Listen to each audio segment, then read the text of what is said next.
राजस्थान संशोधन विधेयक 2021 पे चर्चा हो रही है और इसमें 1860 के केंद्रीय अधिनियम संख्या 45 की धारा 272 से लेकर 276 पे संशोधन सुझाए गए हैं। मेरा इसमें बाकी कई लोगों ने कई मुद्दे रखे। मेरा इसमें एक ही विषय कहना है कि यह प्रत्येक व्यक्ति चाहता है उसे शुद्ध खाद्य मिले, उसे दवाई शुद्ध मिले, उसमें जो कुछ मिलावट करता है उसको सख्त से सख्त सज़ा भी मिले।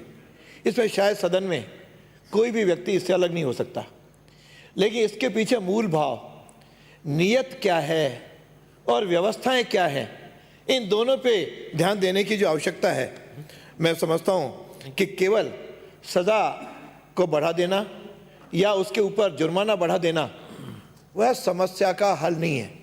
समस्या का हल है कि उसके पीछे जो मूल कारण है उसको ठीक किया जाए। जैसे आज आप कई बार शुद्ध के लिए युद्ध भी चला, लेकिन वो शुद्ध के युद्ध ऐसा चला कि जैसे शायद वो पैसे के लिए युद्ध हो रहा हो, यानी इसके अलावा मुझे कोई शुद्धता की उसमें दिखाई नहीं दिया। यानी आपको शुद्ध सैंपल लेने के लिए आपके पास स्टाफ कहाँ है? आज यदि टोटल मिलाएंगे तो स्टाफ 50% भी डिपार्टमेंट के पास नहीं है और उनको जो प्रति माह सैंपल लेने हैं वह सैंपल भी पूरा नहीं ले पाते, तो फिर ये कहाँ से चलेगा? और आपने सैंपल जितने ले भी लिए, उस सैंपल की जांच कहाँ होगी? यदि पूरे राजस्थान भर में 8 ही लैब होंगी तो जांच भी उस गति से चलेगी, और जब तक जांच पूरी होगी और रिजल्ट आएगा तब तक तो वह जो अशुद्ध सामान है, खाद्य सामग्री है, चाहे दवाई है, वह तो लोगों तक चली गई, और जिनको प्रभावित होना है वो प्रभावित होकर के बीमार भी हो गए, या जो कोई परिणाम आना था परिणाम भी आ गए, लेकिन वह शुद्धता उनको किसी प्रकार का आप सज़ा तो नहीं दे पाए। और सज़ा आने तक आएगी कैसे? जब आप सारे सैंपल ले लोगे और सैंपल लेने के बाद चालान पेश नहीं करोगे, प्रभावी लोग अपने आप इसमें बच जाते हैं, और उस के केवल एक सीमित मात्रा में ही आप चालान पेश करोगे, तो इस मिली भगत जो अफसरों की और व्यापारियों की या जो मिलावटियों की जो मिली भगत है, वह मिली भगत इस सबसे बड़ा मूल कारण है। शायद ये लाते अपने इस विधेयक में संशोधन में कि हम इतने प्रत्येक ज़िले के अंदर लेबोरेटरी होगी, आपने घोषणा तो कर रखी है, लेकिन पिछले 2.5 साल में आपने एक भी लैब खोली क्या? इसका कहीं हिसाब किताब नहीं है। और दूसरा, इसके कारण से शुद्ध रूप से एक भ्रष्टाचार को शह मिलनी है, और यह भ्रष्टाचार को शह देने जितना ज़्यादा करोगे, दिखाने को तो लगता है कि हम ज़्यादा उसको सज़ा देंगे, ज़्यादा जुर्माना करेंगे तो निश्चित रूप से उसको डर होगा, लेकिन डर तो तब पैदा होगा जब कोई व्यवस्था, कानून व्यवस्था होगी और डराने की कोई व्यवस्था होगी।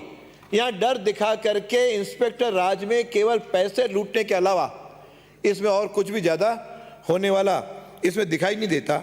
इसलिए मेरा इसमें आपसे आग्रह है कि यह इस प्रकार के कानून जिसमें समवर्ती सूची के साथ जुड़ाव हो, और समवर्ती सूची में आपको बनाने का अधिकार तो है, क्यों राज्यों को भी है, केंद्र को भी है, लेकिन यदि केंद्र की तुलना में उसमें कोई विरोधाभास है या उसमें कोई गैप है तो आप केंद्र का कानून ही प्रभावी रहेगा, और फिर इस प्रकार के कानून में राष्ट्रपति से अनुमति लेने की आवश्यकता होगी। यानी ऐसी जगह आप जा ही कहाँ रहे हो उस ओर जिसकी कोई आवश्यकता नहीं है। अभी कुछ सदस्य ने बताया कि उसके पहले ही आपके केंद्र के कानून उससे ज़्यादा औषधि के मामले में कठोर हैं, तो जब पहले से कठोर हैं उसकी पालना तो करवाओ। यानी पालना, मुझे लगता है execution is the main problem. यदि एग्जीक्यूशन नहीं होगा तो नियम कानून कितने बना दो, वह कागज़ों के कागज़ों में रह जाएंगे और जनता त्राई त्राई करती रहेगी, जनता भुगतती रहेगी। ये इस लोकतंत्र के अंदर मूल उसका जो भाव है। कानून, प्रत्येक सरकार आती है, कानून बनाती है, कानून अच्छे बनते हैं, लेकिन कानून का जो पालना करने वाला है यदि वो ठीक नहीं होंगे, उसकी पालना ठीक ढंग से नहीं होगी, उसमें कहीं मिली भगत होगी, तो फिर इस प्रकार के कानून बनाने का, संशोधन लाने की कोई भी उसमें आवश्यकता मुझे प्रतीत नहीं होती। मैं तो एक बात ज़रूर कहूँगा कि इस समय अजमेर पूरे नशीली और नकली दवाओं का एक प्रकार का वह हब बना हुआ है, और पूरी तरह आज वह पूरा एक रैकेट्स हैं, उस रैकेट्स की तरह तो पहुंच नहीं पा रहे हैं, और उसमें केवल एक प्रकार का पिछले दिनों एक भी मुकदमा दर्ज नहीं हुआ, और आज नशीली दवाओं और नकली दवाइयों और मिलावटी दवाइयों का वह एक प्रकार का केंद्र बना हुआ है। इसलिए आवश्यक है कि वहाँ पे हम इंस्पेक्टर की संख्या बढ़ाएं, उसमें ईमानदारी के साथ जो वो सैंपल लाएं उसके तत्काल एक टाइम पीरियड तय हो कि 1 महीने के अंदर, 15 दिन के अंदर, 5 दिन के अंदर, 7 दिन के अंदर उसकी जांच हो जाएगी। और यदि जांच में दोषी पाया जाता है तो एक टाइम लिमिट के अंदर उसका चालान पेश होगा। तो कोई नियम बनाने की कोई उपयोगिता है या उसकी सार्थकता है? नहीं तो न तो नियम रह जाएंगे।